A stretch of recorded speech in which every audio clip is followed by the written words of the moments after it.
Good evening. Oh, it's not evening yet, so good afternoon.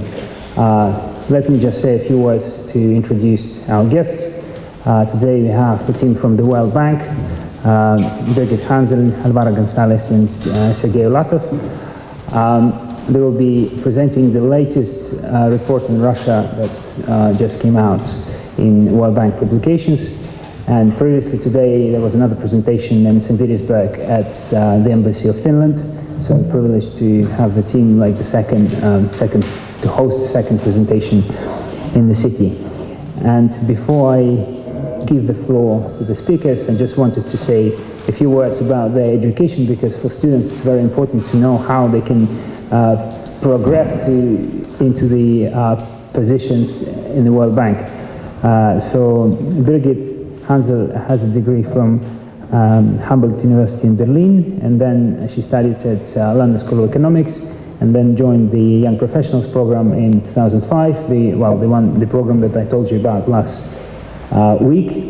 Alvaro Gonzalez has a degree from California Institute of Technology, the university which is, according to the latest Times education ranking, is the #1 in the world. And like higher than Harvard, higher than anything. And Sergei has a degree from Krasnoyarsk State University, and then a degree from American University in Washington, D.C. And overall, the team has a combined experience of, well, I don't know actually, but I guess more than 30 years. So that's my introduction. So I give the floor to the team. Okay. Yeah. Okay.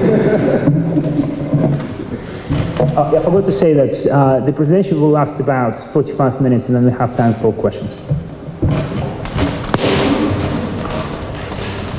Okay, let me do a proper introduction now. Just get the real introduction. In fact, this is the 30th edition of Russian Economic Report.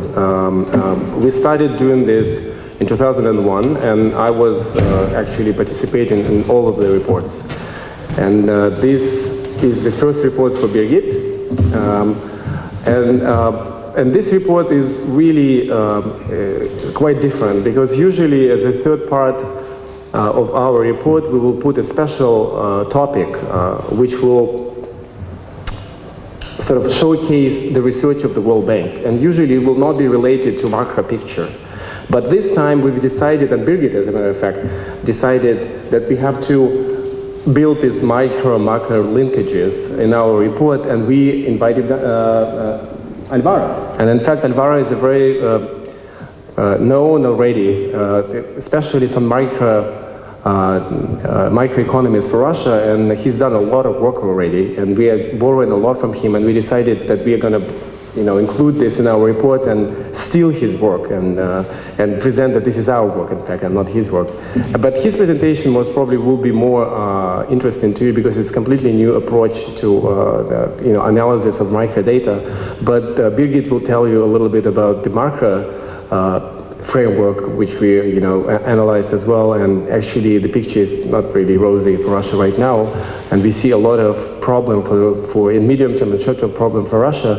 But let's just hear from Birgit, and we welcome any questions. And in fact, last time we presented the report also to St. Petersburg University, and I found myself presentation to students much more rewarding than presentation to any other audience, because students they want to absorb the knowledge. They just ask you questions which sometimes very unexpected. And I remember that we had a very lovely discussion, and it actually went on and on and on. I think we were talking for 3 hours with students, because at the beginning they were very shy. They would sit and say, okay, what should we ask these people we don't know? And then of course they relaxed and said, okay, just don't worry. I mean, we are simple people. And I was born in a very small town in Siberia, by the way. And no, Alvaro is not simple, but he's doing a simple arithmetics. Okay, very good. Okay, let's just start from the marker, and Alvaro will tell us about the marker.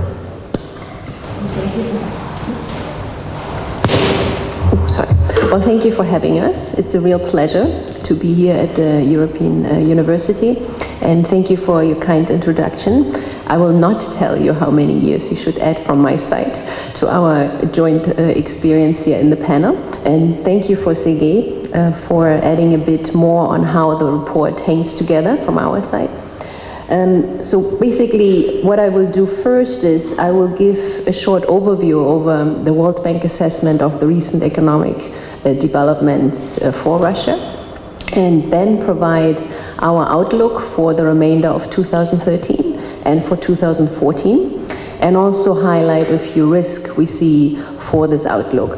And then I will hand it over to Alvaro to elaborate a bit on our special focus note, which will try to connect the macro assessment that I provide in the first two parts with what we can observe with micro level data, with firm level data, and how the volatility we observed over the last years in terms of growth affected firm level survival and also diversification, and specifically in the manufacturing sector. So we're very lucky to have Alvaro here and have his presentation complement the macro picture that I will present. I just want to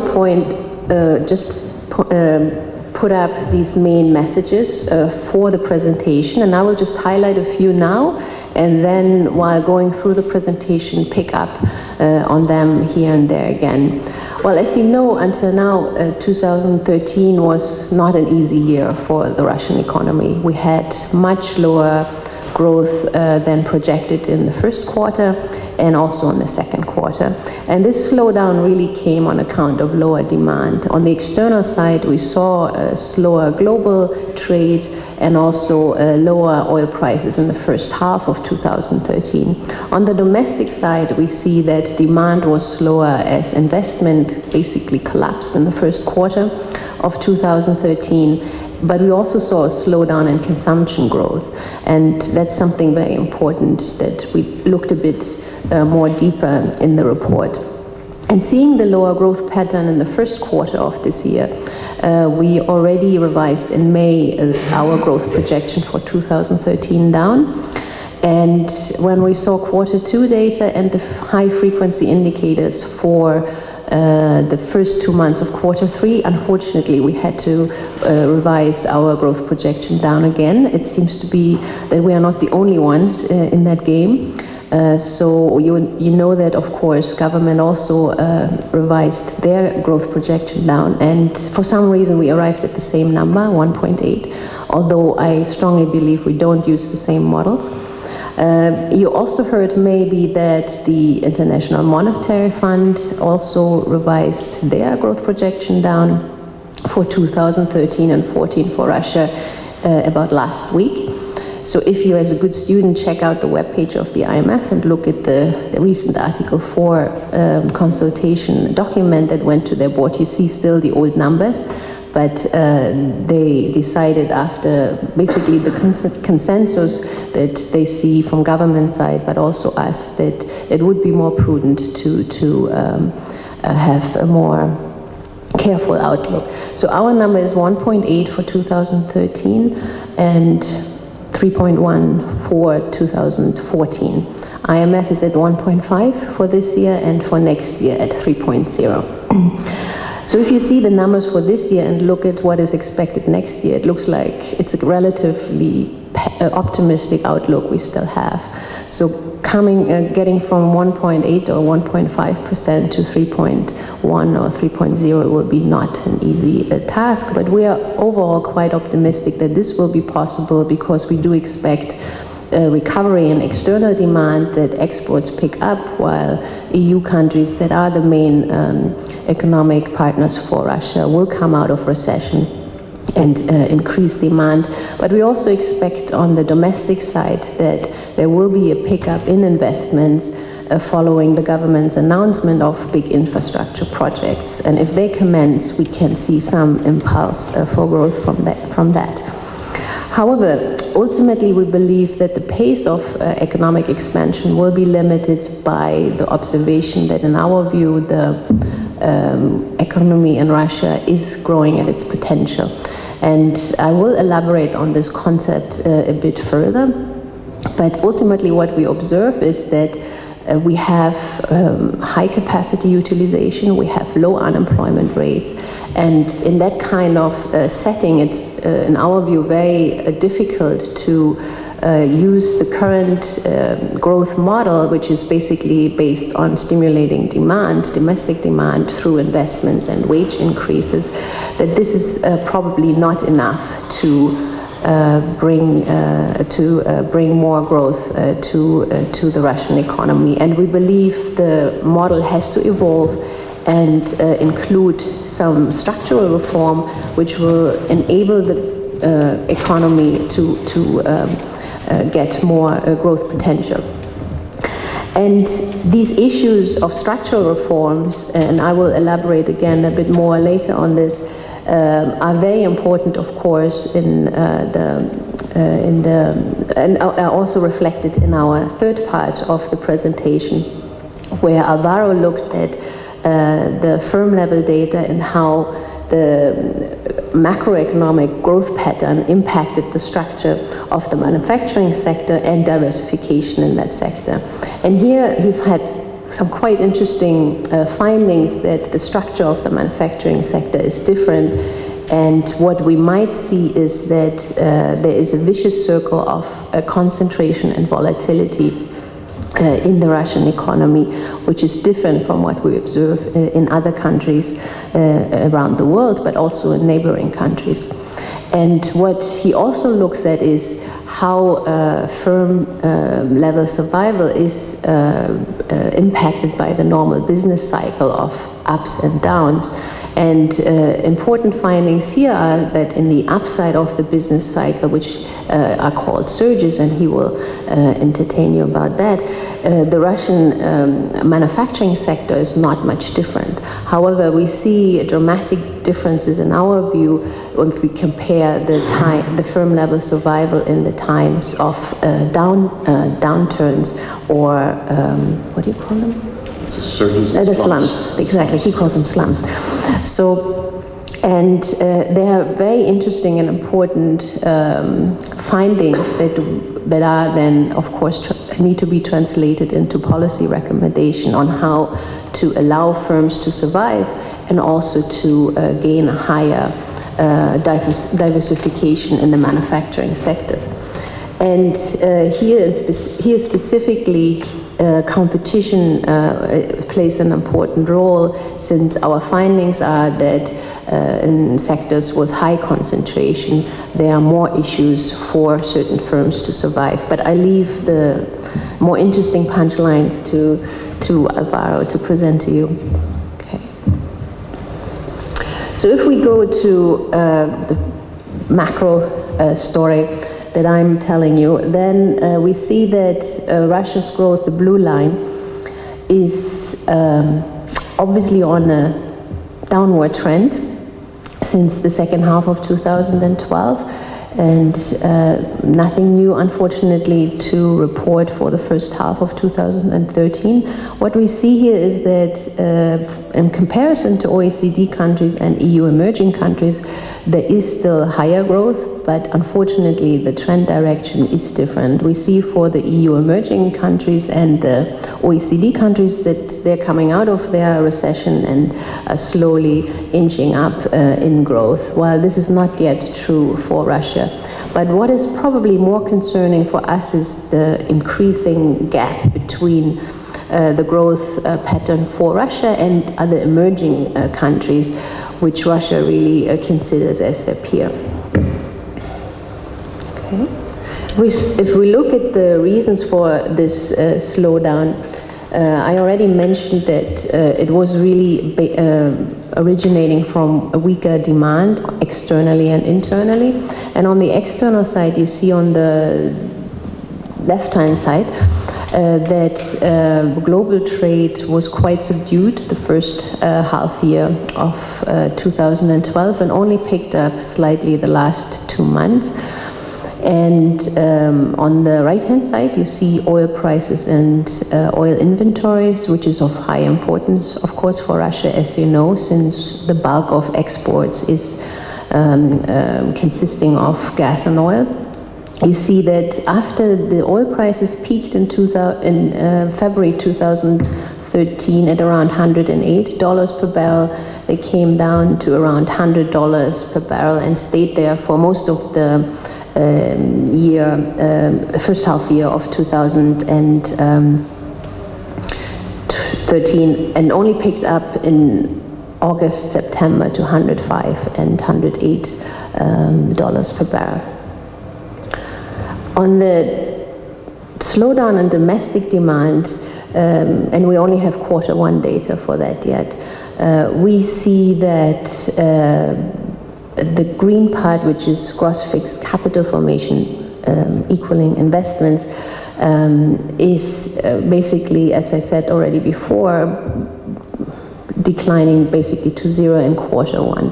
And this slowdown in investments we think is attributed to the finishing off of large infrastructure projects like the Northern Stream pipeline construction and construction related to the Sochi Winter Olympics, because the bulk of the construction is done for that, but also reflects when we look at the continued destocking of inventories in companies, the purple part in my bar, probably quite pessimistic business sentiment by investors. And here, this might be related, of course, to high level of uncertainty in the global economy, but also to uncertainty about where the Russian economy will come out over the next months. So basically, investors are still in a wait-and-see mood and are not happy to move forward with major investment at this stage.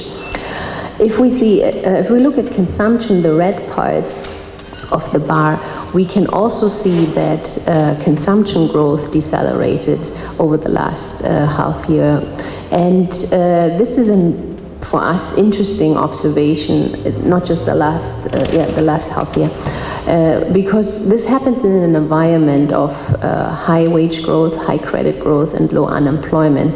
So if you see that households basically get higher wages, have higher access to credit, and are employed, that they would consume more.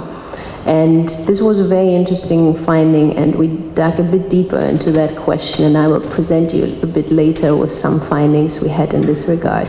But this is probably the one observation that we found most concerning when we put this year's report together.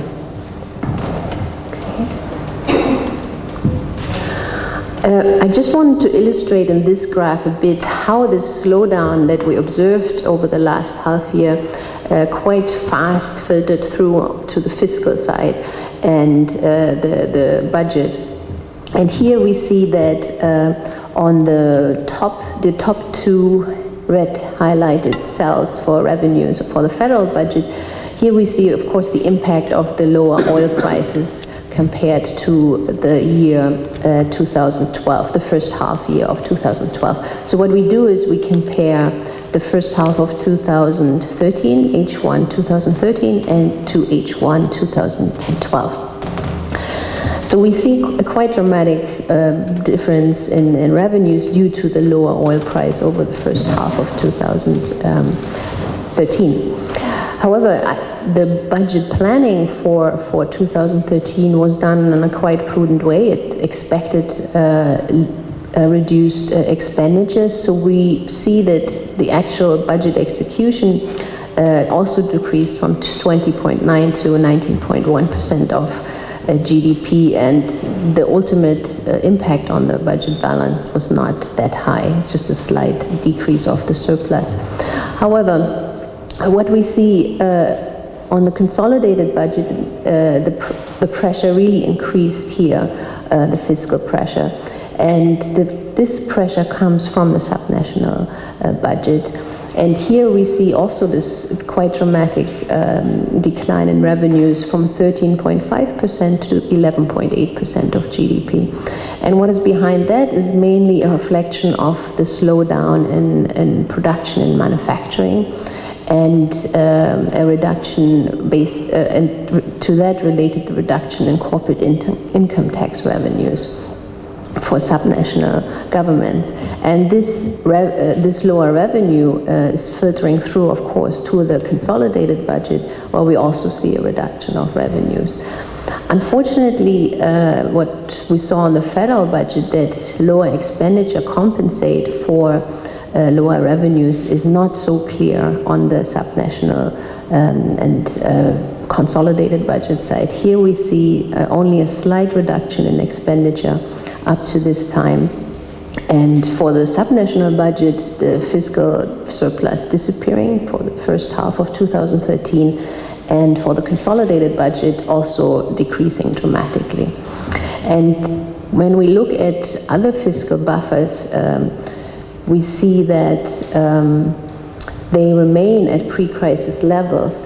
And for the reserve fund, for instance, despite being replenished in early 2013 to about 4.4%, is still well below the level of nearly 10% in the pre-crisis period. And it served, the reserve fund served Russia really well during the crisis period, as you see.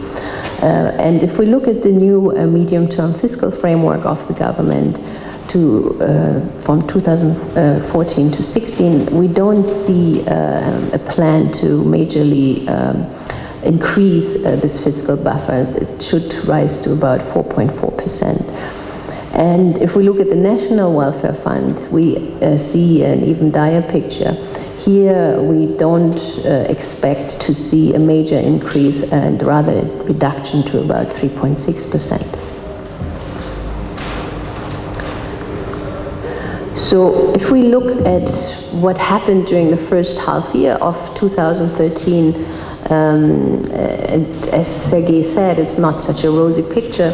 We believe that the outlook that we provide for 2014 is actually quite positive.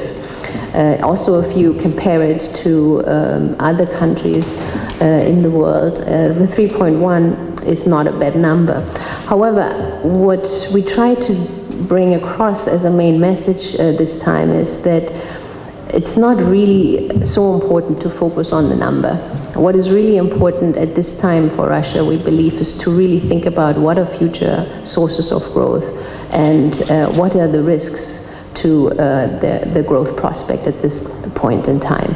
And I will elaborate a bit first on the risks and then go to the discussion about growth sources.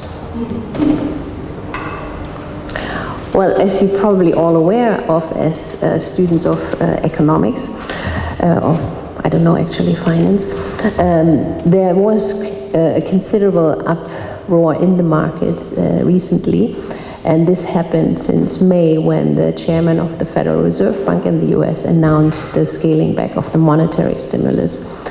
And what we saw was a quite interesting market reaction, that the market very fastly reacted and reallocated portfolio assets from emerging markets back to high-income markets. We saw huge losses of emerging market stock markets. We saw the sovereign lending bond price spreads increasing. We saw currency becoming under pressure. And also, of course, gross capital flows to developing and emerging countries decreasing quite rapidly. And you see that, especially, of course, in June, and we saw a slight recovery in July. Of course, you also probably followed the news on September 18, when the chairman announced that the quantitative easing policy, the tapering of them, will be delayed until 2014, and they're not imminent plans to really follow through with it. And markets relaxed since then a bit. However, in essence, it's not reducing the risk of tighter financial conditions, because it is pretty clear that quantitative easing will happen. The withdrawal of quantitative easing policies will happen. It is more a question of when it happens and how fast it will happen. So the risk is really there for emerging and developing countries for the next year, and it's a quite real risk if we see how the market reacted at this kind of test drive, we can call it. And when this happens, we will of course see rising interest rates and the cost of debt servicing and the cost of capital increase for emerging markets. And this, we believe, could, if it's done in a quite fast way, can expose vulnerabilities, especially to countries with high external financing needs, but also with countries that have a difficult domestic economic situation. When we look, of course, we looked at how this market turmoil affected the Russian economy. And we do see, of course, that there were increased capital outflows in June, July, August, and that the currency did come a bit under pressure. And you see the reaction of central bank, which was very prudent to move up the bilateral currency corridor. They also increased their interventions, of course. If we compare really for the first half year, the capital outflow, we don't see an increase compared to the first half of 2012. And this is related to high seasonality of the current account in Russia, but also to the fact that there is no major currency account deficit, which appears to be a key determinant of for emerging countries if they got into trouble or not. So the good news is Russia is not a member of the troubled five, we call them, and it's also not expected from our side that there would be such a dramatic impact from the withdrawal of quantitative easing on the Russian economy as on other emerging economies. However, the picture looks a bit different when we look at the risk we see in maintaining the quality of the credit portfolio, but also the risk to market access for credit.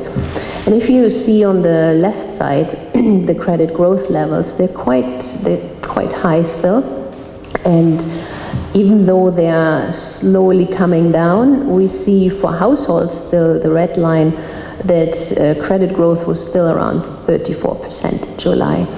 That's a big number. And I think what is probably even more concerning that the stock of private debt is still increasing and stood at 45% of GDP lately.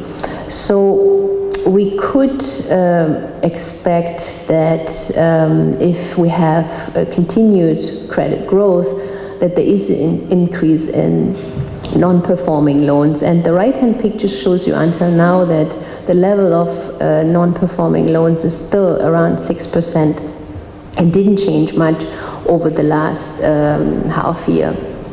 But if that happens, that the quality of the credit portfolio is decreasing and NPLs will rise, we would expect, of course, that banks will reduce their lending, which ultimately will restrict the credit access for firms at the market. And I mentioned before that we were quite concerned about the slowdown in consumption growth, and we were curious how this relates to the environment of low unemployment, high wage and credit growth. And of course, if you have, as a household, get more income, and have more access to credit, you can do different things if you don't consume. You can also save, right? I mean, these are the basic equations you hopefully internalized. So we looked at the net savings level, and the net savings rates unfortunately remained the same. They're still around 15-16%. So basically households reduced their consumption but didn't increase savings. So it was an even more puzzling picture for us. So what happened though when we looked into some other indicators is that the level of indebtedness of households increased quite dramatically in recent months and years. And it stands now at 25% of disposable income of households. So a household spends now on average 5% on interest payments of its average income. That's quite a big number and is of course putting a drag on consumption. So this is really also giving us concern about how the future of growth looks like for Russia. So if we look, after going through some of the key risks that I wanted to highlight, at what are the sources of growth, we do see again quite a dearth of sources of growth. And this is again, when we look at some key indicators indicating to us that the economy in its current structure is growing at its potential. And what do we mean with that? I mean, you will hear the expressions, an economy is growing at its potential, it is closing the output gap, or it's growing near to its capacity. These are all the same descriptions for that kind of concept that I'm talking about. And you see here key indicators like capacity utilization and unemployment rate. When you look at capacity utilization, it's a bit over 80% for Russia at the moment.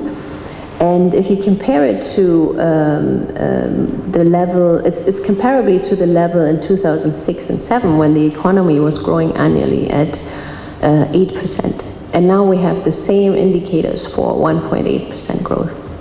That's concerning.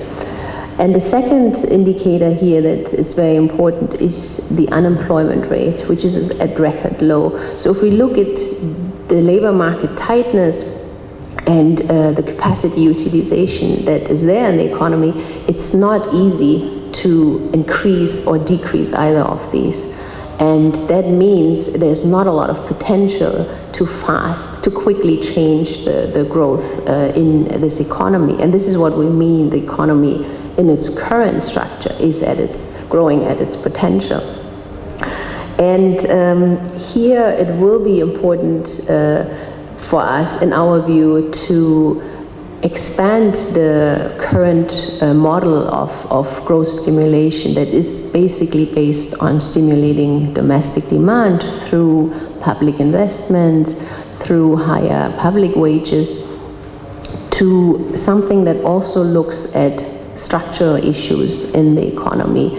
And what do we mean with structural issues? Here we really talk about creating an environment that allows the economy to get a new impetus, to create potential for growth.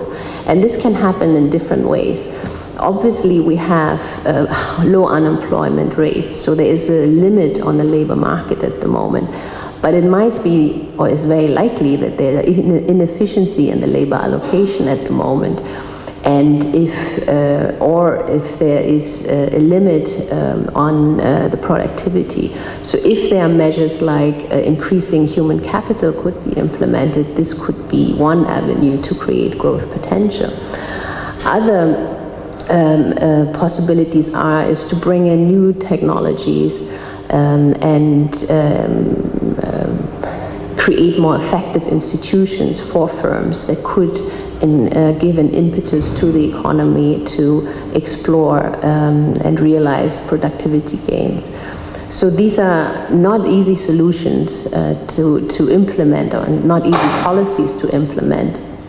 But unfortunately, that's the message. At the moment, loosening of monetary policy or continued fiscal stimulus for non-productive investments is not going to do much for your growth outturn in Russia.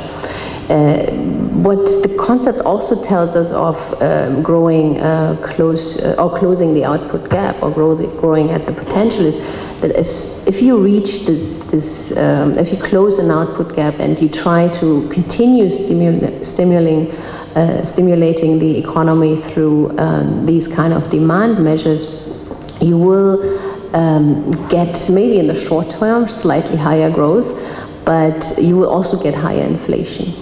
And it's really in the long term not effective anymore as a policy instrument. And we can discuss it a bit more later about the central bank stance, which I didn't include in the presentation. But I think I wanted to show one more slide to support what we think we observe as closing the output gap. If you look at the sector composition of growth, we also saw a quite interesting change in the first half of 2013. In the past, the services sector were really the driving force of growth in Russia, here, or non-tradable sector. And they compensated quite nicely for the weak growth in the industry and tradable sectors. However, we don't see that this is anymore the case in the first half of 2013. So we saw a dramatic decline in major services subsectors in construction and communication and transport and the financial sector, which also tells us that there is a limit to what growth the current economy can give us. So basically, the main question is really, in our view now, what should Russia's future growth model look like? And I already said our view is that it has to be different from the current one and complement what is planned at the current point in time by government with supply side measures in the reform toolkit of the government. And as I said, these are not easy reforms to implement, and the temptation will be high to go for the easy tools that give you a short-term boost in growth. But unless these more difficult structural challenges are not tackled, we really don't see higher growth potential for the next years other than 2-3%. And this is not what officially government wants. They still want 6 to 7% of growth. And after having presented you our assessment of the macro assessment for Russia, I hope Alvaro will complement it nicely with his micro data analysis. And here he will show, I think, how nicely what we observe on the macro level is reflected in microeconomic firm level data, and how the recent growth pattern in the economy in Russia impacted firm level growth. So with that, I will hand it over. Voilà. Thank you very much. It's a pleasure to be here. It's always nice to speak to students, and I'm a little disappointed in the sense that I was told that I was going to be talking in a beautiful room, and this room just doesn't cut it for me. It's not quite beautiful enough. There are a lot of distractions, by the way, lions and angels and things like, I don't know how anybody studies in here. Second of all, I know that this is going to be put up, it's being recorded and going to be put up on the website. Nothing will slow the growth of the internet down like putting one of my lectures on the website. We will see Mark Zuckerberg probably shut down Facebook after we're done with this. So I'm a microeconomist, unlike my colleagues to my right here. This is my right, yes, okay, to my right here. And I'm proud of being a microeconomist. I came out a few years ago and told everybody I was a microeconomist. I don't know how many microeconomists are in the room. Are there any microeconomists?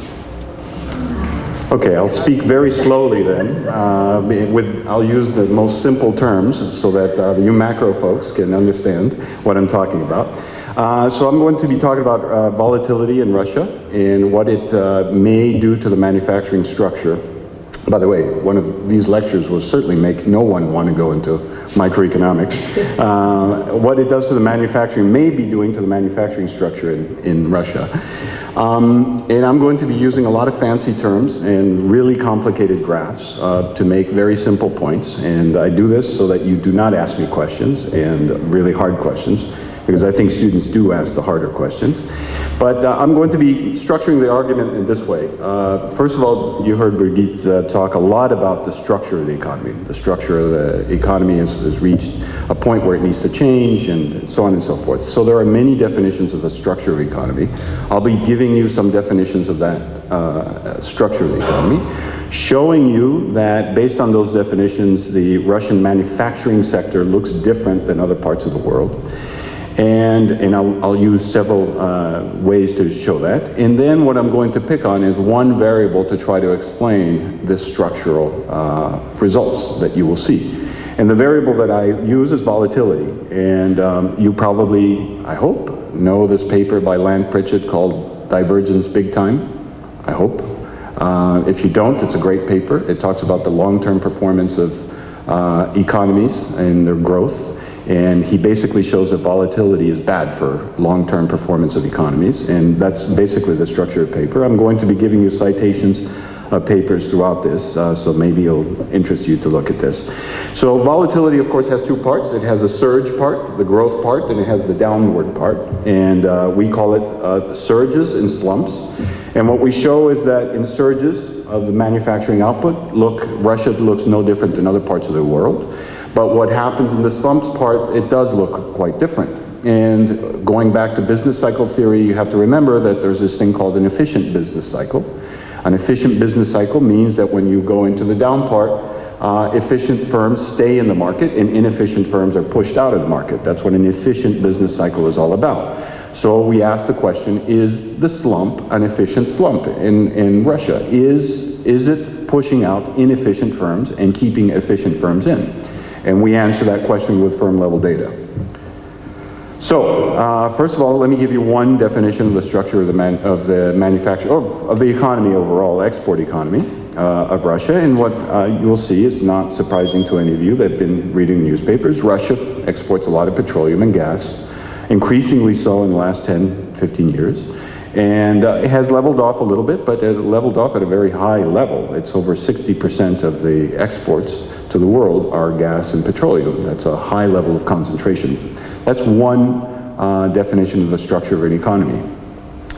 The other way to think about the structure of an economy is who produces how much, meaning what industries, when you break up manufacturing sector by industries, and you say what industries within there are the top quartile and bottom quartile, how much do they produce to this economy, how much output do they produce, you find that in the top quartile, you have about 80% of these industries produce all the manufacturing output of the economy, in the Russia economy. And the bottom quartile, 0.6%. So you have high levels of concentration at the top of output based on industry. If you do the same calculation for firm level, so you take the big firms, manufacturing firms, rank them by size, and say here's the top quartile and here's the bottom quartile, the statistic becomes even more astounding, in fact, alarming. 94.7% of the manufacturing output is produced by the top quartile of manufacturing firms in Russia, and 0.06% is produced by the bottom quartile, and that leaves 50% sitting there producing 5% of the output, a little bit less than 5% of the output in Russia. That's an alarming rate of concentration in Russia. So that's another definition of the structure. Here's a fancy set of graphs that should dazzle you. And these are just Gaussian curves. I'm looking at the distribution of firm sizes, of manufacturing, once again, firm sizes, based on definitions of size, based on how many employees. Up at the top, I look at the size of the labor force of manufacturing firms.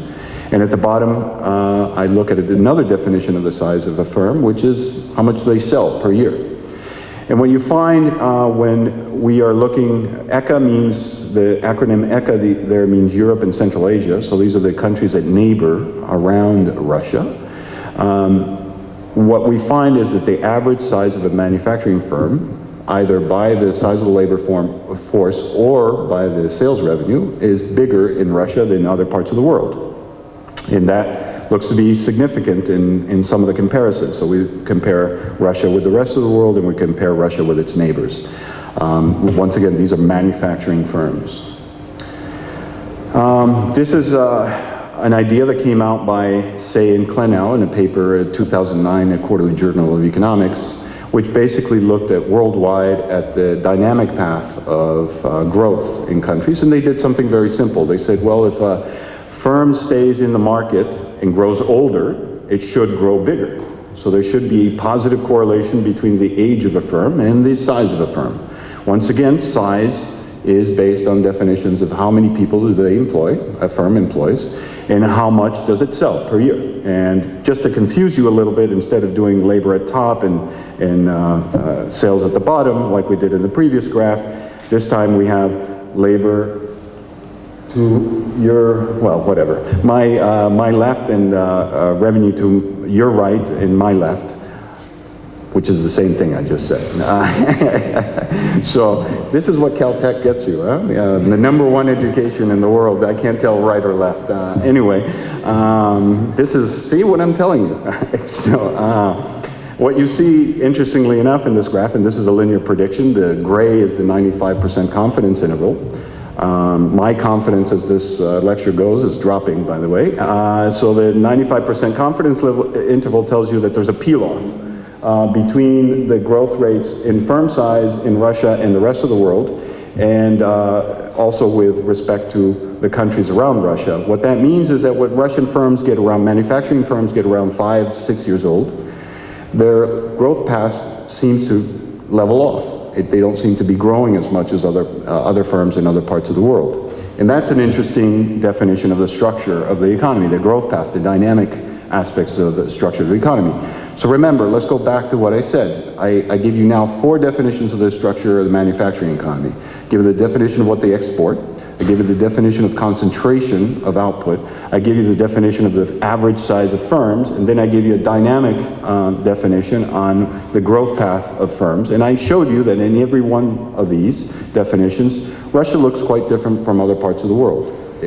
So now, if I go into the volatility argument, I also have to show you that volatility looks different from other parts of the world, otherwise my argument is dead. And so, using box and whisker plot, which I hope you're familiar with on these things, so I won't explain too much about it, but the whiskers on the out part, and they explain the distribution of growth rates at the sector level between 1993 and 2009. The reason I picked those years is because I had no choice. That's what the data, that's the latest data possible. And I know there's some, some concern that after 2009 things look very different in Russia. But the point of it is, if you look at Russia in a long period of time, like we do in 1993, with other countries, which had also their peculiar periods of growth, Russia's dispersion, if you will, the standard deviation of growth throughout is much, much wider, significantly wider than other parts of the world. So volatility on this aspect, the number of growth rates that it occupies, is very different in Russia than other parts of the world. Once again, we're looking at manufacturing output. So, as I said before, volatility it talks about an upside and a downside. And I just told you that on this upside, Russia looks no different than any parts of the world, other parts of the world. So we're not going to, the paper does have some graphs on this. The graphs look exactly the same for all parts of the world than it does for Russia. So I don't go into it on the presentation. However, so let's look at volatility once again. I should have gone to this graph. Let's look at volatility once again. And one of the ways you could look at volatility is to say, is it the fact that there are a few sectors that are quite volatile, like this graph here, and the bottom sectors here are just growing, are quite stable. So the volatility you see at the aggregate level is the fact that, a few manufacturing industries are just moving a lot and the rest of them are moving up and down, are moving steadily in the growth path. Or is it that you have all the sectors moving up and down together in the Russian economy? Which one is it? And this, we did an analysis of variance, a NOVA test on this, and tested for the variable year. So is it a temporal aspect or is it a sectoral aspect? And what we find is that the Russian economy looks more like what my far left looks like. Your far right, I got that one. So the Russian economy moves together. Once you have a slump, everything goes, or nearly everything goes in slump. Once you have a surge, nearly everything goes in surge. And that shouldn't surprise you given the economic concentration that I talked about at the beginning of the presentation. So that's a peculiar aspect of the volatility in Russia. Now, here's one of the things, we just look at slumps here because this graph looks exactly the same in Russia than it does from other parts of the world, but not when you look at slumps. So on surges it looks exactly the same, but slumps it doesn't. Remember, one way to define a slump is the depth, and the other way to define it is how long it lasts. So how deep it goes and how long it lasts are ways to define a slump. Same with a surge, how high it goes and how long it stays in a surge. So we look in this graph at depths, and we take all the periods of slumps between 1993 and 2009 and compare them across the world and say how deep are Russian slumps. And what you will find, the distribution of depth of Russian slumps is much deeper, significantly deeper in Russia than it is in other parts of the world for the manufacturing sector. And as you can see, the only country that comes close to this is Brazil. And now, this graph is supposed to really dazzle you and confuse you and never ask me a question about, but it says something very simple. It's about the other aspect of a slump. How long does it last? And it's actually a very simple, this graph is a survival analysis of survival of the slump. Okay, so what we ask is if a slump lasted 1 year, what's the probability it's going to last 2 years? If it lasted 2 years, what's the probability it's going to last a third year?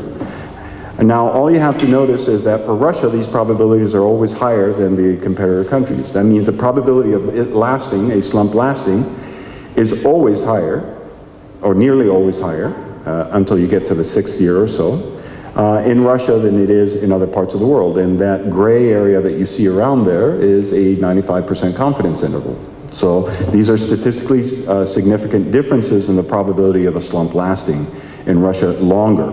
So I said that just like the Russian winter, it seems like a Russian slump is steeper and longer than in other parts of the world. So this is the easy graph of what I just finished showing you. It's a histogram, and we just basically counted down and said how many incidents of 1 year slumps do you have, and that's the bottom gray, how many incidents of 2 year slumps, so on and so forth. And you will see that Russia has a lot of 4 and above year slumps compared to other parts of the world, and 4 year slumps compared to other parts of the world. So this is significant as well. No, before I give away my punchlines. So what I showed you here is the manufacturing structure in Russia is different. I showed you the volatility, especially in the slump side, is different. I showed you volatility is different, but then I broke it down into surges and slumps. Surges, no different. Slumps, very different. So now as I will recall back our efficient business cycle theory and ask the basic question that a business cycle theorist would ask is a business cycle efficient? Does it push out? Does the business cycle push out inefficient firms and keep around the efficient firms? That's the basic question. So the next set of points are based on regression, and my dependent variable is the likelihood of exiting the market, okay, on firm level data. This is firm level data. So what we find that these are reading out coefficients of what's significant or not. So the coefficient on productivity, on the efficiency variable, says this, that if a firm is efficient throughout the cycle, meaning the positive side and the negative side, that coefficient is going to help the firm stay in the market. Productivity helps the firm stay in the market throughout the cycle. Okay, that coefficient was significant. However, so was the coefficient on age of the firm, but not in the way you expect. So older firms are more likely to stay through one of these cycles, irrespective of their productivity. An old firm, you could sit there and predict that the older the firm is, the more likely it is that they're going to stick around in the market. On its own, that's not that disturbing, but it's somewhat peculiar. It's somewhat peculiar because old does not mean efficient. It means old. Then when we once again interact efficiency with the slump cycle and say, well, during the slump, does efficiency matter? The efficiency coefficient goes down. It detracts from the overall efficiency coefficient that I explained at the top. So what it's saying is something that is basic. It's saying in the efficiency business cycle sense, it's going the wrong direction. That efficiency now matters less during a slump, which is not what you would predict from efficient business cycle theory. And efficiency matters less during a slump than it does throughout the rest of the cycle. That's unfortunate. That's unfortunate. And it kind of reinforces the first point. So now you have old firms sticking around during a slump and less efficient firms sticking around during a slump. Then the last thing that we say, which is really disturbing, but not surprising given microeconomic theory, is that when we put in coefficients to look at the level of competition, it's just a basic price cost margin coefficient at the sector level, at the industry level, sorry, because sector is manufacturing, so we always are breaking this down by industry. When we look at the industry level data, we find that industries with higher price cost margins will help out inefficient firms stick around in the market. So if you are in a less competitive sector and you're inefficient, you have won the lottery in the Russian economy. You're likely to stick around, which is really disturbing. However, the good news is that if you're in a very competitive sector, or I'm sorry, industry, and you're efficient, you're going to win the lottery, which is the way it should work. So this leads us to some of our policy conclusions and some of our concerns about the Russian economy and some of our policy conclusions. That if you think about, the big debate that we talk a lot about in Russia and in Central Asia, which shouldn't surprise you, is about economic diversification. Just about every policymaker talks to us about economic diversification. And think about what it would take for an economy to create diversification. It has to have two dynamics taking place. One is the dynamic of emergence, meaning new firms have to come in with new products and new ways of doing things into new markets. That's what diversification means, right? Stuff that wasn't around before. So new things have to emerge. But the next thing that has to happen is those things have to stick around. They can't die off. They can't emerge and then die off. Otherwise you end up with the same kind of economic structure as you had before. And unfortunately that's what's happening in the long, steep Russian slumps, that you're having these new firms come in and then they get wiped away as soon as the slump comes in. Furthermore, they get wiped away if they're efficient or their efficiency doesn't matter in their probability of sticking around in the market, which is unfortunate. One of the things I forgot to mention, but I'm going to mention here, is if you think about the arguments I just made about volatility and concentration, and I'm telling you that the economic structure seems to be stable or even favoring the old stuff that's coming around, and you think about allocated efficiency arguments and so on and so forth, you know about the arguments made about concentration and volatility, meaning that the more concentrated an economy is, the more volatile it's likely to be. Because few variables can affect, just like we saw in here, few variables can affect the volatility of that economy, as you saw with the Russian up and down, all the sectors going up and down the same. What we were surprised to see, given this dynamic, was that volatility may actually help concentration, meaning volatility may actually force a cycle of concentration, because old firms stick around and big firms stick around. Old is also a way to say big. And this is unfortunate because then this cycle could get worse if it's not broken. So, as you saw in the last part of my econometric results, competition was very important. The last thing I'm going to say, which should not be surprising to you, it is surprising to other audiences, because there have been a lot of papers coming out that small and medium enterprises are not the sources of growth that everybody talks about as being, even in employment. On net employment, if you look at small and medium enterprises, even in healthy economies, they do not create that much employment. They do when they first come in, but then they die off very quickly as well.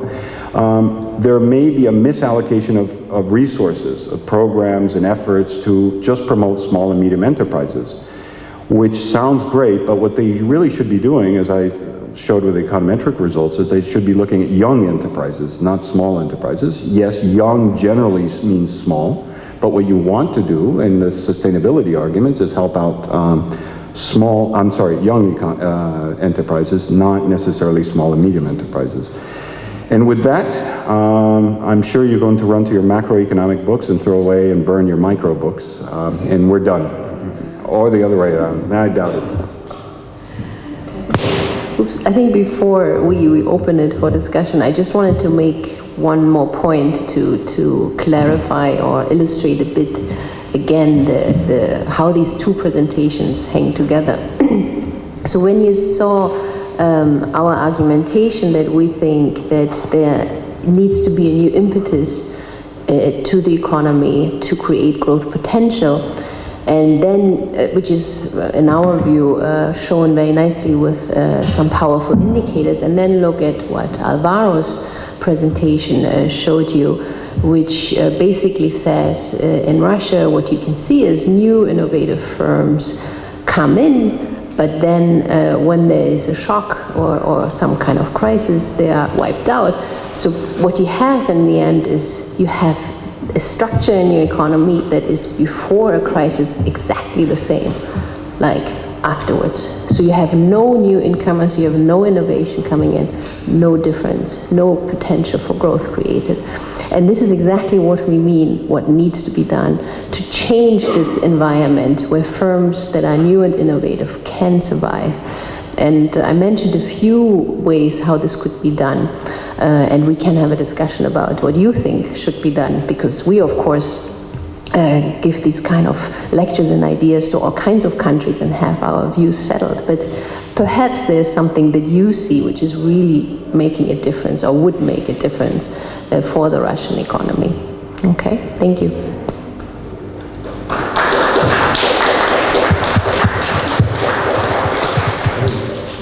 Thank you very much. Если есть вопросы.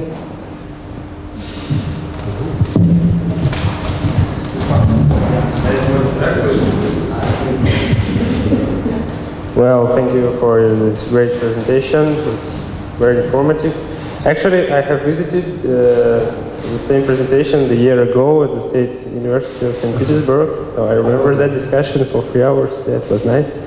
Actually, my question is highly connected with that presentation, because the year ago, the vast time of that presentation was devoted to the point that of that strategy 2020 that was declared by the government.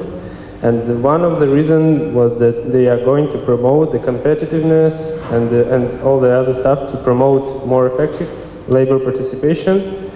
And my question is whether you can see the result of that intentions, any valuable observations. And actually one of the proxy was that Russia should have better results in the doing business ranking. So can we observe the result of that politics that should be implemented? Maybe we can collect a few questions and then answer them. Would help us to digest them and collect ourselves. Oh, yeah, I can't see you.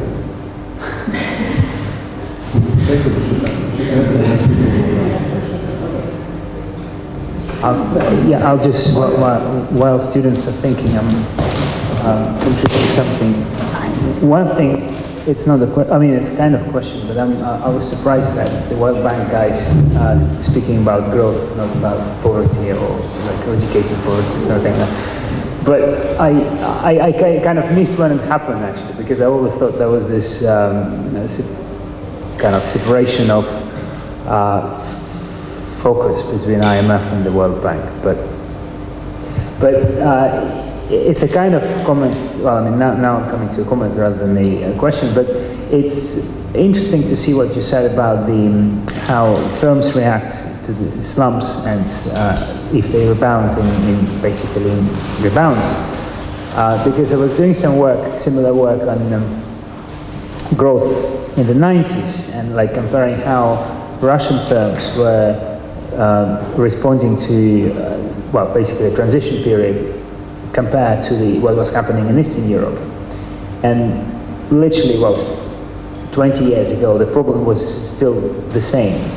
literally, if you looked at the trajectories, general trajectories of employment and output in Russia and Eastern Europe. So in Eastern Europe, it was literally kind of trajectory coming up, and in Russia it was like really slow growth, diverging from the trajectory in Eastern Europe, and then the majority of labor force was actually leaving the labor market and going into non-participation or informal economy. And again, speaking in terms of theory of Guillaume Blanchard model and all those guys, the idea was just the Russian firms would not create enough jobs, and they would not be able to, for some reason, they would first start creating something, but then they would die out in like under mild, economic shock or anything. I mean, it's sad to see that it's still there, some kind of, the same process is still there. Yeah, I have another question, but I'll think about it. I'll start with answering the first question about the study, because yes, last time I was also answering a lot of questions. I remember at the beginning people they were so shy, they didn't ask the question, and I asked the questions myself. And then after that, we was staying there for 2 hours, and people were much more relaxed. But the strategy, as you know, is gone. So effectively, the strategy nobody talks about, and it's sad because there were so many people working on the strategy, and even though it was not perfect at all, I mean, from many fronts, but there were a lot of hope that since the demand for the strategy came from Mr. Putin when he was a prime minister, that there was a hope, especially in academia, and Professor Yassin and Professor Mao, I mean, they were the ones who were actually called to the office and asked to develop the strategy, that maybe there's a genuine request for economic reform. But after Vladimir Putin became a president, the strategy was completely eliminated from the horizon, and now they have their own strategy. So immediately they put forward these executive orders and all these sort of not really realistic targets. And therefore, however, about the labor issue, in fact, we are receiving a lot of questions about the labor market. Today there were a couple of questions, and all the time people are a little bit confused because it's very counterintuitive for the Russian market, because we are facing a very huge structural challenges on the labor market because it's very tight at the time when the economy is really slowing. However, the unemployment stays the same. Effectively, the labor participation stays the same, and even though over the last couple of months maybe we could see a little bit of relaxation, but it's not adequate to this economic slowdown, which we concluded that the economy was already overheated. In a way, you can see this overheating, especially on the labor market, and I call it the structural problem for Russia. So effectively, if Russian authorities they will have to address this issue on many fronts. On the micro level, because they have to improve labor mobility, they have to improve skill match, but also at the macro level, because there's a huge implication for pension reform, for fiscal reform related to labor and aging population, and it's very difficult to say at this point what the strategy is about this. In fact, I think that they don't really have a strategy, because last year, as a matter of fact, when we issued the report, not last year, actually in spring, we brought this issue about really fast real wage growth relative to productivity growth, and the Ministry of Finance is very much concerned about this. They treated it as a very first signal that overheating on the labor market already present. And in fact, it has been present for already several quarters, I think maybe for more than a year. And I think that, but the implication at the macro level is very straightforward. Effectively, you have the labor force. Not only these companies are not creating this, high productive labor force, but also we have a labor force which has very limited mobility, and it's working at a relatively inefficient companies, according to what Alvaro is saying. So what we finally have is that even if this labor wants to move to the more productive labor sectors, right, it's not necessarily going to happen, because this labor is not productive.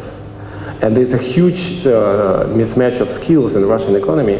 So the new companies, not only they have this problem with volatility and investment, whatnot, problem, but they also will face problem with finding skilled labor. So this is going to be a problem which we didn't have before, in fact, because if you remember, the level of unemployment was gradually going down, and only by 2007, when we had already this unemployment below the normal level, I mean, because the economy was way overheated at that time. And how they're going to solve this problem, it's going to be, it's going to be a test, because it's a fundamental structural problem which actually has implications for many, many other policies. Yeah, let me come in on the issue of labor force, and unfortunately I'm not that familiar with that strategy, so I don't know exactly what it said. But what you see ultimately is when you put the macro indicator together with what Alvaro showed, that obviously there is high concentration, or there's a labor misallocation already in the market. You have a lot of old non-productive firms absorbing a lot of your labor force. And you don't have a spare active population in your back pocket that you can just put into the economy, because we have the demographic pattern that really restricts new entrances into your active labor force. So that's basically what Sergei also very nicely pointed out again. And if you look at this, of course, what we often get as question is, so how do you get these people from these old, often public-owned large firms somehow switched over to the other sector? And do we have to close them all down, and how this is all going to work? So what's your policy recommendation, I guess? This is what you want to hear from us. And I think for this, it will be very important, again, to make, I'm sorry to say, the same argument we do in the rest of the report. You need to create a higher level of competition in the market. If you don't do that, first of all, you will prevent new firms and innovative firms to enter that can make use of the very productive labor force. But you also have to really create this competition in order to create incentives for these old, publicly, whatever, owned firms. And here I always think it's not important that it's a publicly owned firm. You can have a very efficient publicly owned firms, which is shown in other countries, but you have to create competition to create the incentives for their management to use their labor capital inputs in the most efficient way. And in our view, there is really no way around this, because Russia did agree to WTO accession, and if over time, over the next years, these terms really become binding for Russia, it will face real headwinds for these companies when the competition is opened to the world, really. So it's a really good time to start thinking about it. How do I introduce more competition into the market and do both things? Try to get higher survival rates for new innovative firms, but also work with the big firms, publicly, privately owned, and try to make sure that the labor force that is there becomes more productive. And these are not short-term measures, so it really needs to happen if Russia really wants to enter the club of the World Trade members. So I think, unfortunately, the answers are not easy and straightforward, but they're also nothing new. Right? That's the other thing. And I think this is why I would say what Sergei said in the beginning, did want to keep the policy recommendation pretty short, because we have nothing new to say. And it's not very useful for us to come every half year and have the same list of policy recommendations. I think the report speaks for itself, so what we present as main findings, what needs to be done, and where the focus should be. But it is, of course, an analytical report, and sometimes it is, in my view, more powerful to have the data speak for itself. And it is in the power of the government to do what they think the sovereign decision is best for their country and their people. We are, of course, happy to advise them and work with them, and we do, of course. But there's really fundamentally nothing different from what we would have said a year or two or so ago. So we could use the 3-4 pages we saved on that for rather presenting more interesting analysis for Alvaro, for instance. On the doing business improvements, of course, we all know that's high on the agenda of the president, and we will get the new doing business indicators in October for Russia. I'm expecting a small increase in the ranking, but we shouldn't forget the doing business indicators are a very confined set of indicators that really are more a signal for new investors, for countries that, you know, scout around for new planned locations in the world. Where is overall the regulatory framework for me easy to navigate, and how long does it take? And it does not look into many other dimensions that are very important for investors. And of course, we all know investors do their homework. They don't just look in our doing business report on the 5 indicator and say, oh, it's ranked 35, that's fine for me, I go ahead. They do look much more on other competitiveness indicators.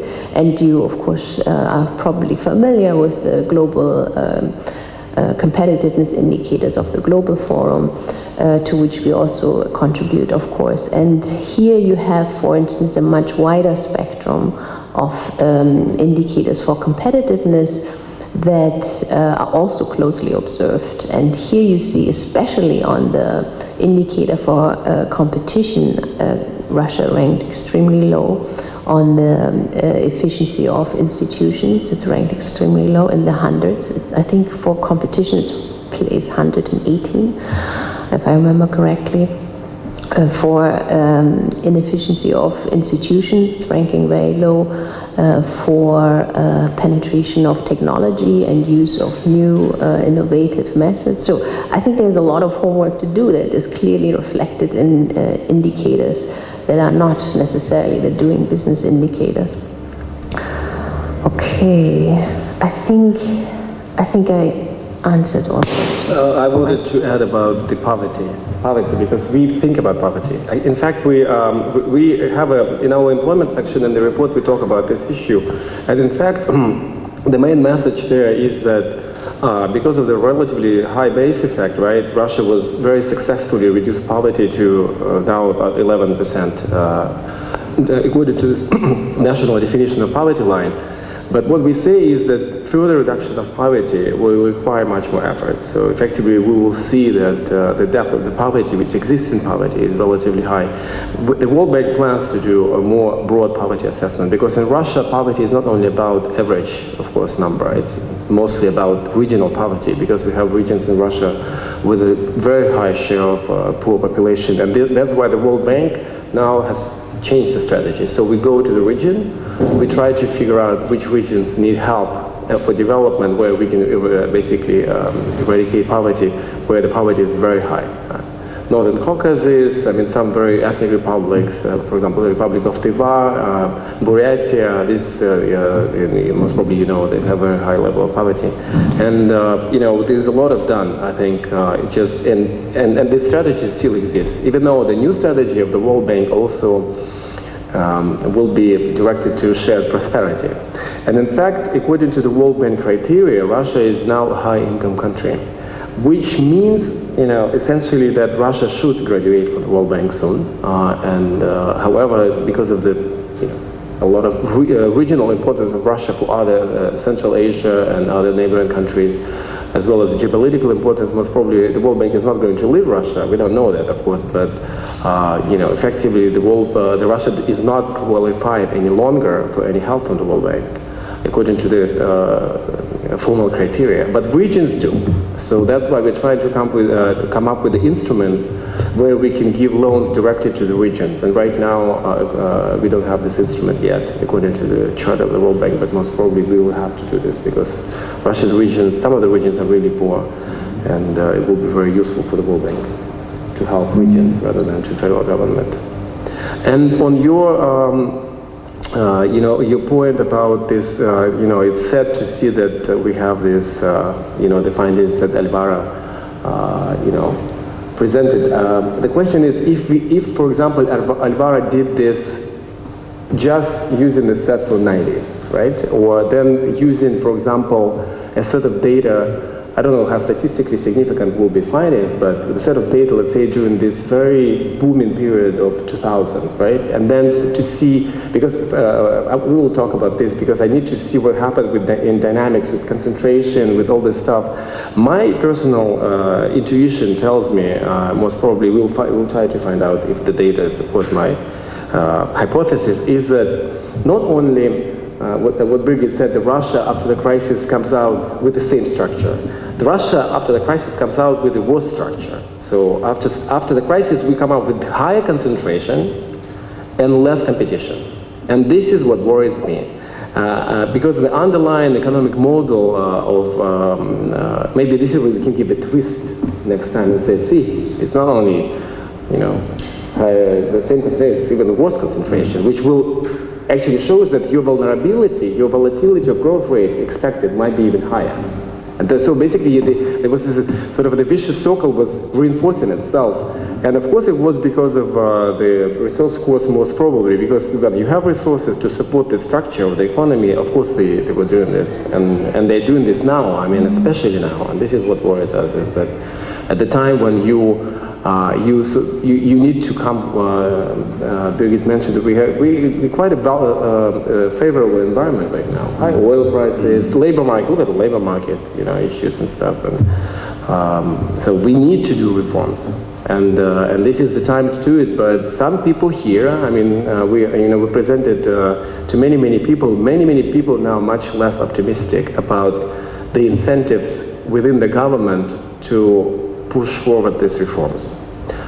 I am still optimistic. I think there should be some economic incentive for that. I mean, because political incentive, of course, does not exist there. But and then soon, I think, Alvaro, we will become not only macro or microeconomists, we will become politicians. I think at the World Bank, because we will have to just, do something about this. I mean, this is the demand. See, people just say, what's going to be the policy? It's in political sphere rather than economics. Okay, thank you. Yeah. I have a question about customs union. So, in the beginning of its creation, it was predicted that it will give some growth to its participants of customs union, and first steps were made. And they are thinking about further movement in this direction. So how do you think, how this kind of integration influence on growth in Russia? So we'll take another question. Okay, my question is a request to microeconomics. So we have last news from our Prime Minister Medvedev, maybe last week, that the government suggests to improve our structure of our economy, and it was mainly two measures. One is to supply direct loans from government to small business, or something like this. And the second is that the big companies are obliged to make offers, to make offers from small businesses. So could be this matter effective, or how it is from the world point of view?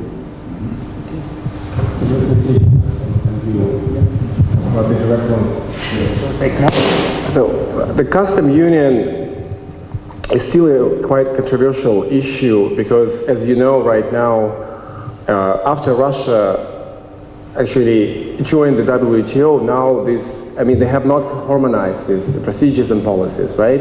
And of course there's a lot of conflicting agenda between the custom union and WTO accession. The World Bank, in fact, did a study on the impact of custom union just at the time when it was introduced about 3 years ago. Our very known trade economist David Tarr did a study and calculated the potential impact of the custom union on 3 countries versus the potential impact of the same countries if they join the WTO accession. So his findings, I don't remember exactly because it was 3 years ago, his finding was that custom union is only profitable for Russia. For other countries, in the medium term and especially in the long term, the impact of custom union will be negative rather than positive. I mean, most probably, I don't know exactly what he did, but for Russia, the custom union will be better because of some, I don't remember which industry and how Russia will benefit. Most probably migration also was one of the issues.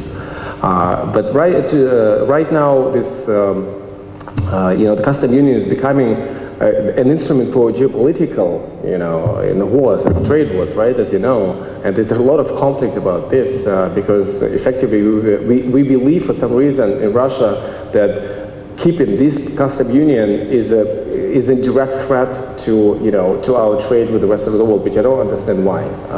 I think it should be harmonized. I think we should take advantage of both unions, and we have to do this as soon as possible. But this is just geopolitics. We haven't estimated any impact, but our, most probably the Russian Eurasia Development Bank, which has a research center here. They published, and in fact, they told us today, by the way, that they have already a research which they finished and published on their website about the impact of custom union already, realized effect on all three countries. So you can find this on their website. And if you want to meet with them, they can invite them, they can make presentation for you, and they will tell you in more details how custom union benefit Russia, or Kazakhstan, or Belarus in that matter. But it would be very interesting just to see how this will all develop. But I just think that you better read this research because we didn't do a lot of work on estimating the impact. Okay, on the question on loans. So let me confine myself just to the findings that we have here, and then basically ask the question to Mr. Medvedev. Very respectfully, I would say exactly what the problem, what is it that you're trying to resolve? What's the problem you're trying to resolve?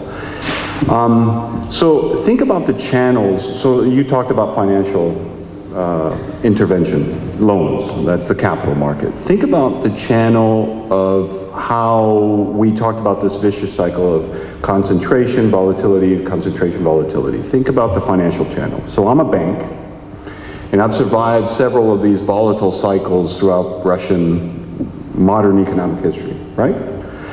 And I'm a bank, and through my door comes in an old firm, comes in and says, I would like a 5-year loan. And in that same door comes a young firm and says, I would like a 5-year loan.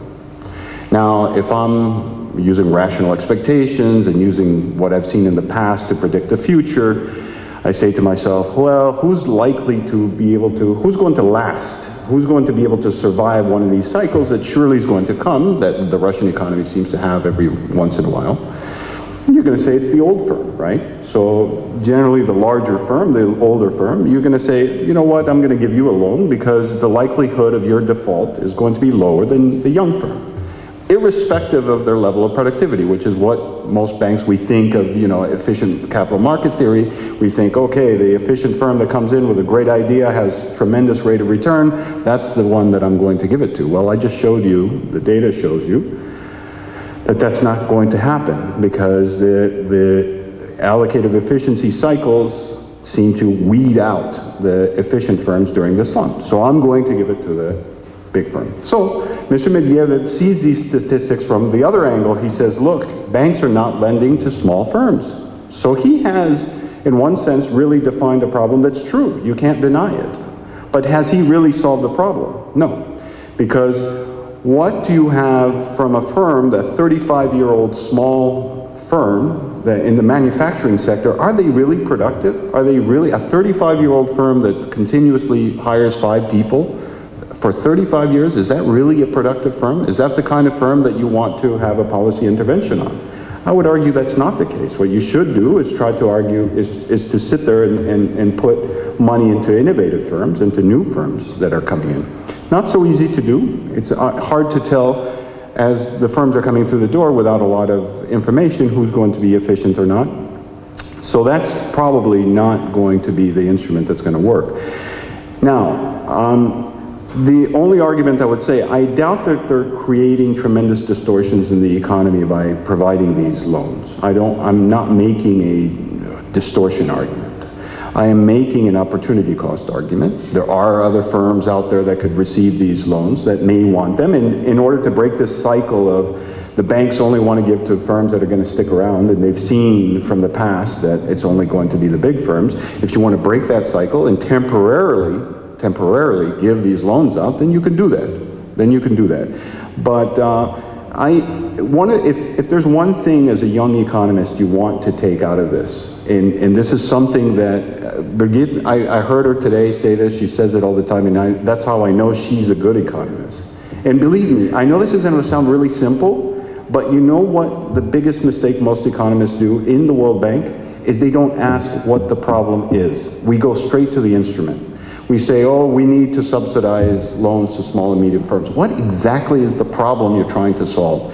If there's only one thing you take away from this afternoon, one thing, believe me, just randomly ask what the problem is, and you will be in the 99th percentile of economists at the World Bank if you do that. So I would do exactly that if Mr. Medvedev, which I don't have the privilege to talk to, asked me, what do you think of this program? I would immediately, as reflex action, say, what is the problem you're trying to solve? And how do you know that's the problem that you're trying to solve?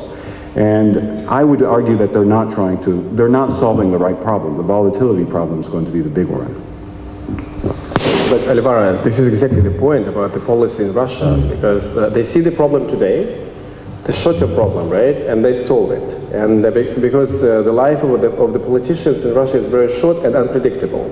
So you have to show the results today. If you don't show the result, there's a very big, since it's a vertically integrated political system, there's a very big chance that you will be removed. I'm talking about, let's say, governance, right? So all they do, they use mostly populistic and very short-lived policy measures to show the results. So if, for example, the statistics shows that small and medium enterprises have very limited access to banking credit, let's just give them credit and report. We give them credits. Of course they don't care, because they don't care how this impacts the overall problem, because the fundamental micro foundation of growth in Russia is screwed up. I mean, let's just be honest. You have to just fix it, and you have to begin with, let's be honest, with the political system, and then you have to begin with, this competition, all this, vested interest and corruption, whatnot. But this is a longer-term strategy. It's a strategy for many, many years to come. There will be a lot of losers. I mean, there will be people who will lose their assets because they're so badly managed. But who is going to take this, decision to say, let's just have this strategy? And at the same time, we can give finances to this new and productive companies here, well, something like this. I think I just want to, again, tell you how powerful tools are, like simple graphs, like,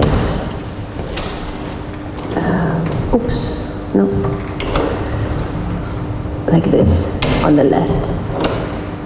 If you're a macroeconomist and you know this graph, and you will know it if you're a macroeconomist, if you work on a country, you will ask yourself when your prime minister tells you that, I don't know what's the problem. I don't think this is the problem. You can tell him as an advisor that this is not the problem. With credit growth on this level, access to credit is not the problem. There's enough liquidity in this economy. That's pretty obvious. You cannot have sustained credit growth at this growth rates. And then we also know, and you will know, knowing the economy of the country, that most formal companies don't go to the, most companies anyway don't take credit from formal credit sources. So, I mean, the pool is even smaller and you still have credit growth like this. So there's obviously something else that is holding growth back. So I think that's why I'm trying to show very simple graphs. And sometimes it's very powerful for politicians to see these data speak for themselves. And then for you as future macro or microeconomist, and that's why he uses a lot of graphs that are simple too, to just let them speak for themselves and remove this what Sergei, alludes to a bit, this policy, this political economy slightly from the decision making. It's not an easy task, of course, and I wouldn't be so arrogant to say that political economy doesn't play a role in all this decision making, and there's not pressure on the leaderships of all countries to make decisions in a certain way. But it might make leaderships of countries sometimes a bit hesitant to think, it's really clear that it's not the right solution. It's not hitting the nail on the head, what I'm trying to do. To really think, maybe I should at least try something else at the same time too. So I think there is no easy answer to this, but I think you will be, as a microeconomist, have the tools to quite easily find out what could be the problem and use the data and the indicators and the analysis tool that you will have power over to give very effective advice to governments and policymakers. I hope. I have a question. How are we doing on time? Are you fine? Do you have time for more questions? So, more questions?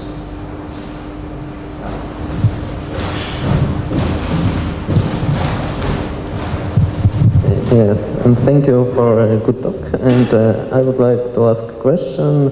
You have shown the diagram with the export of Russia of gas, oil, and so also I would like to ask about the percentage of export of weapons from Russia. And is it correct and good step for Russian economy to increase manufacturing of weapons, or it will be only a very brief increasement and then it will down in the future?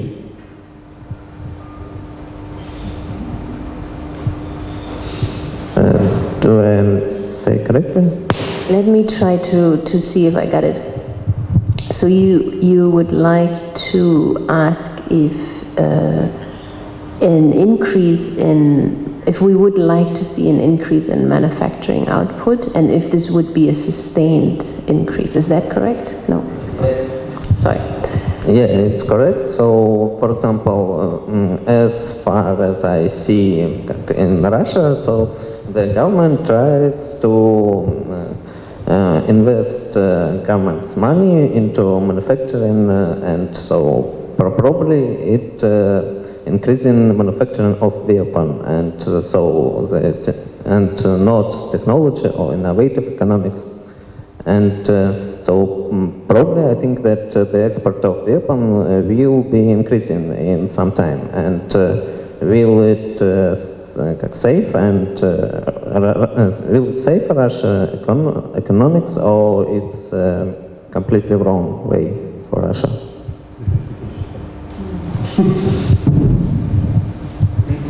Yeah, more questions? Let me ask then a simple question, actually, a rather general nature about the state budget, because you showed us the, well, it's not the state budget, but you showed us a slide with the reserve funds, right, that they were like too big, well, they were big enough and then they kind of went down and like stabilized the level. I'm interested in your general take on how budgeting in Russia is being done, because the vivid example that I have, which literally September example, we had these floods like China had in the Far East, right? And the emergency fund for all these natural disasters for 2013 was 4 billion rubles, right? But the estimated damage for now is already 50 billion rubles, and so which is like 12 times as the planned budget. And this has happened, apparently, according to analysts, because the budgets for natural disasters was basically planned by looking in the past what was happening. Although there are methods, obviously, and like many universities in the world do that by projecting into the future and like looking actually at the probability of natural disasters. And so, well, basically my question to you, do you think it's just a one-off mistake, or rather, like the whole fiscal approach in Russia is such a bad shape? Thank you. I can try to find the answers for this. Okay, going to the first question. I think it's an interesting question. Is basically how I interpret it. Do we think that manufacturing is the future of export and the structure of Russia? Maybe if this is one of the avenues of development. Well, I don't know. Why you don't let the market decide? And that's really the argument that comes out of also Alvaro's research. Though it's focusing on the manufacturing sector, it really tells government, look, what you need to do is create the environment for the market where firms can grow. And then you will see where the demand comes from. It's not useful to create a simple incentive program just for technology firms. In a country where maybe there's no growth potential for these firms, there's no demand. These firms will exist, come into place, they would get cheaper credit and I don't know what, cheaper infrastructure. But if there's no demand in the medium term, they will not survive. There's just no way. So I think it's not the question of picking an industrial policy in our view for the country. That's not good diversification policy. I'm sorry, we kind of disagree a bit with our previous chief economist Justin Lin on this, but I have to stick to that line. But we really think diversification is something that should be not too driven by this industrial policy by governments, because they simply don't have enough information to do it. And this is what our empirical research showed over recent years, that in many places this policy unfortunately did not lead to the expected results and was very costly. So I think to basically answer the question is, what is the problem is, again, not that you don't have maybe enough manufacturing or enough services sector, whatever it is that you want to pick, but that it's important to have an environment where demand clearly can surface and create a supply. It's quite simple again. On the fiscal policy making assessment, I think, to be quite honest, what I see from the fiscal policy process for this fiscal year, how the budget was put together and is being discussed, that the approach overall is quite prudent. We see the attempt to reduce the non-oil deficit, which is in essence what the anchor for fiscal policy should be for Russia. And this is not an easy thing to do, because it ultimately means you have to cut expenditures over the medium term. And this is what the budget proposal, the budget law proposal that is at the moment at the Duma, is saying. A 5% expenditure cut across the board with some exemptions. We do also produce, by the way, a monthly economic update, which is on our webpage, posted each month on the 7th or 8th of the month. And this month one, we just posted this week, is in 2 paragraphs outlining the main budget proposal and what these budget cuts of 5% across the board envision and what they exempt. And that's quite interesting to look at, because it tells you a lot about the budget priorities, of course, of the current authorities at the moment. So overall, we think the approach from the Ministry of Finance to put the budget together and look out that the main indicators like the non-oil deficit is coming down is prudent. On this specific issue of the budget for national disaster, I really I have to tell you honestly, I don't know enough about it.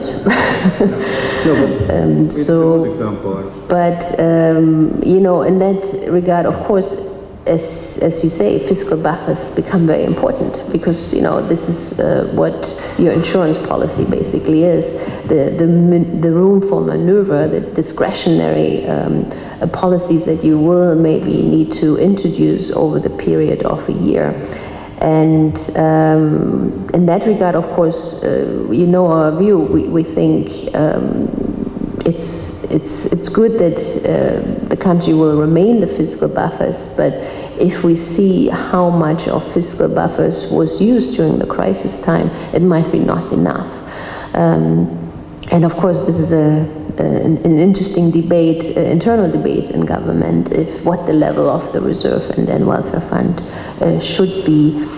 And our view is that it is an important fiscal anchor for, and not just fiscal anchor actually, an important macroeconomic policy anchor for Russia, and it served Russia very well in the recent past. So our view is that it should be used going forward and used and replenished to a level that is similar to the pre-crisis before the crisis hit. But maybe Sergei wants to add a few. Yeah, let me add a little bit on industrial policy, because it's kind of really interesting. I think it's. I can tell you why, because the industrial policy. Because why people started to talk about industrial policy. In my view, this happens because if you look at the global division of labor and growing competition between the countries and opening trade, it's just an incentive for the government to more actively get into this industrial policy. But what I observe, and of course there's some justification that at some point industrial policy could help, especially if you are at the very edge of technological frontier, or at least you can close the gap with the technological frontier. But from at least my knowledge, what I saw is that industrial policy only helped the countries where the institutions were perfect. Look at Singapore or South Korea, where basically where the markets they thought the markets could failure, right, to the failure. But in Russia, we have this huge allocative inefficiency, and we have a huge government failure. They have to get rid of this first, and this has nothing to do with industrial policy. So unless they get rid of this basically government failure, there's no point of any industrial policy in my view. Second, which is very interesting, I think, also to look at, is if you look at the factors of production, industrial policy also was successful in the countries with the perfect mobility of factors, labor and capital. In Russia, there's no mobility of factors. Labor is very, first of all, we are in a very tight labor market, and mobility is also very restricted. If you look at the mobility of capital, it's even less. I mean, right now, because if you look at this credit growth, if you go into these details of this related party lending and everything else, and the example that Alvaro gave, that basically the banks will give it to the old companies rather than the new one, there's no mobility of factors of production. What kind of industrial policy you can do in this kind of thing? It's just really, it's a suicide, I think. It's just basically, it's not going to work. Create institution, create factor mobility, get rid of the government failure, and then you can think about some support of some industries which could be, capable of just aging to this technological frontier. On the budget, I'm very critical about the way how the budgeting policy has evolved. In my view, even though right now it's on a very ground footing, but the quality of fiscal management is more and more politically driven. There's no any economic incentive. They have to provide growth, but it's politically driven. And I give you a very simple example. For example, all you know that the National Welfare Fund will be spent, or at least will be invested this year. But effectively it says they will get spent or wasted on some projects which are very questionable in terms of the payback, or this fast speed road and stuff. And this is 500 billion. And this National Welfare Fund could be spent to build housing for these people, easy. And it will not even undermine the fiscal sustainability in the long term. It's not in the budget law that they can use it for natural disasters. Maybe it was a mistake, but I'm just talking about the real common sense. This is National Welfare Fund. This is exactly what should be spent to help people live better. And they didn't even think about this. They just said, okay, let's just use it for roads, which we don't need. But the housing which people really need now, they're not going to use. And this is just the way how people think. I was sometimes I'm very upset and become very passionate about, are you crazy? Why you do this? But when decisions are politically driven, it's very difficult to find common sense, you know, economic sense especially. All right, some more questions? Okay, well then, let us thank you again for having come here, and hopefully if you come, well, I hope you will next year, we'll try to find you a better room, but well, we haven't. So thanks very much.